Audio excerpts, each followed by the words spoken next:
The date was November 10th, 2021. YouTube made the announcement that the dislike count on a video would no longer be visible to the viewer. This announcement did not go down too well, and YouTube maybe should have thought about removing the dislike count prior to this upload.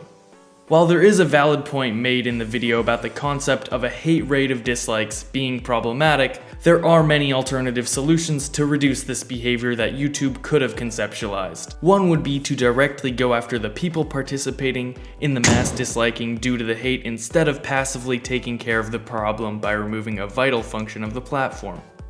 Even the co-founder of YouTube had some very strong words opposing this decision and showed this when he changed the description of the first ever video posted on the platform voicing his displeasure.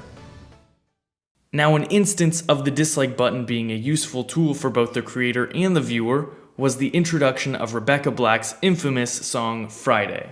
While the internet has an interesting way of bringing people together, like when everyone joined together to make the egg the most liked Instagram post of all time, there was a similar mentality imposed on Rebecca Black's music video by means of the dislike button. This started as a way to show how much people disliked the song, but quickly it escalated to something much more, and in turn gave Rebecca Black a type of stardom.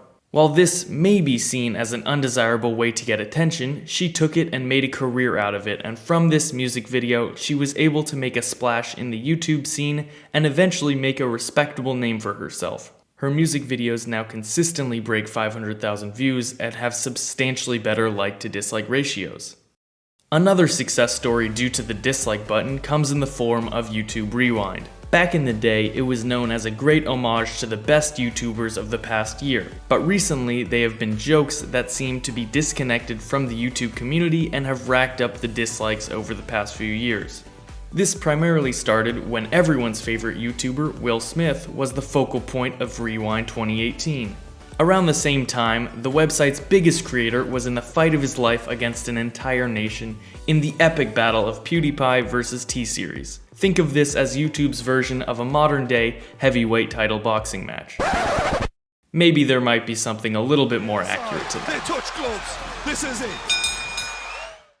But nevertheless, Pewdiepie saw an opportunity to create something special and took it by putting together his own YouTube Rewind for that year. This displeasure the community vocalized by hitting the dislike button allowed people to recognize that there was a disconnect between YouTube and the community, and the creators were able to fill this gap.